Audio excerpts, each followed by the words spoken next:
18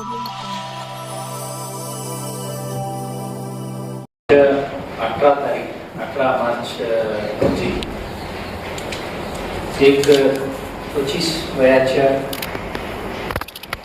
महिलांनी विजयपूर नाका पोलीस स्टेशनला अप्रोच करून 4 व्यक्तींनी सामूहिक बलात्कार केल्याबद्दल पोलीस स्टेशनला येऊन सांगितलं होतं. त्यानुसार पहिले डायरेक्टचे बारालाही फोन आला, नंतर पोलीस स्टेशनला व्यक्तिगत आलं आणि 4 लोकांच्या नाव दिलं. या महिलाच्या दुसरी धर्माच्या 4 जणांच्या. तर रमजान महिना चालू असताना अशा सामूहिक बलात्काराच्या कंप्लेंट असतात, ते पण अशा क्रॉस आल्यामुळे PI, ACP, DCP सर्वांनी वैयक्तिक लक्ष घालून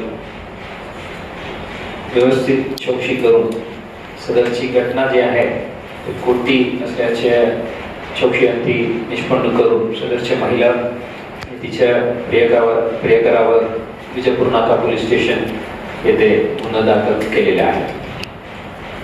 यात महिला आरोपी आणि आरोपी क्रमांक 2 जे प्रियकर जे आहे ते एकमेकांना 2022 पासून ओळखत असून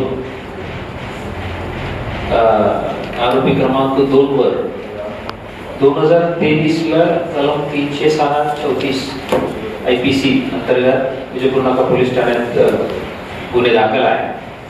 त्या केसला आणखी एक आरोपीच्या मध्ये टोटल 3 आरोपी होतो. त्यात एक आरोपीला अजूनही बेल झाला नाही, सुप्रीम कोर्टला चालू होतं. 18 तारीखच त्यांच्या बेलसाठी जे सुनावणी होतं ते त्यांना बेल रद्द केले होते. जे बेलची मागणी आहे ते अमान्य केलं होतं सुप्रीम कोर्ट. त्याच दिवशी सायंकाळी हे कंप्लेंट पोलीस स्टेशनला आलं होतं.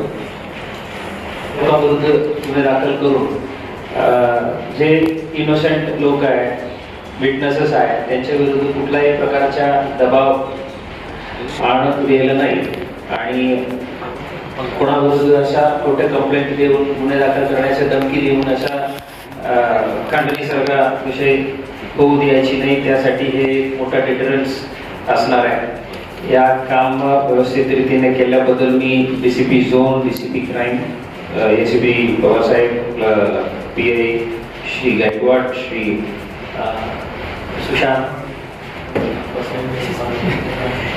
आणि आपला शीतल गायकवाड साहेब, सर्व टीमला मी मनापासून अभिनंदन करतो. आपण या केसला काही डिटेल्स आपल्यासोबत शेअर करणे गरजेचे आहे.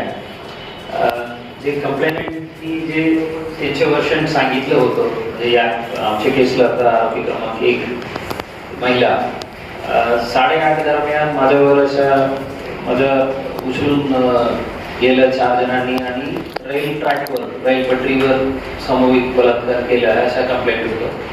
त्यानुसार आम्हाला मेडिकली काही इंजुरीज आणि काही बॉडीली फ्लुइड्स ते पीडितांच्या बॉडीतून सापस घेणे किंवा तिथं असणे अपेक्षित आहे मेडिकल लिगल ॲस्पेक्टला. सो डॉक्टरला व्यवस्थित क्वेश्चनर दिलं होतं, पण डॉक्टरकडून आम्हाला स्पष्ट अहवाल आलेला आहे. कुठल्याही प्रकारच्या इंजुरी किंवा अशा फोर्सफुल सेक्शुअल असॉल्टच्या लक्षणं दिसून येत नाही आणि कुठल्याही प्रकारच्या एक्सटर्नल बॉडी फ्लुइड्स त्या महिलाच्या अंगावरून काही सॅम्पल मिळाला नाही. आणि जे आरोपी म्हणून यांनी 4 नाव दिलं होतं त्यांचंही मेडिकल केलं होतं. तिथेही कुठल्याही प्रकारच्या रेसिस्टन्स इंजुरीज म्हणतो, पीडितांनी स्वतःला वाचवण्यासाठी काय रेसिस्टन्स असेल त्यातून आरोपीवर जे काही असा स्क्रॅच मार्क्स असेल किंवा अशा कुठल्याही प्रकारच्या इंजुरीज फ्रेश इंजुरीज काही म्हणून आला नाही, तेही डॉक्टरने आम्हाला स्पष्टपणे अहवाल दिलं होतं. आणि जे टेक्निकल ॲनालिसिस जे आहे CCTVचे असो किंवा मोबाईल फॉरेन्सिक्स असो, त्यातून हे बियॉन्ड डाऊट आम्हाला क्लिअर झालं हे एक खोटे कंप्लेंट आहे म्हणून. आता कोणी येऊन अशा कंप्लेंट दिलं तर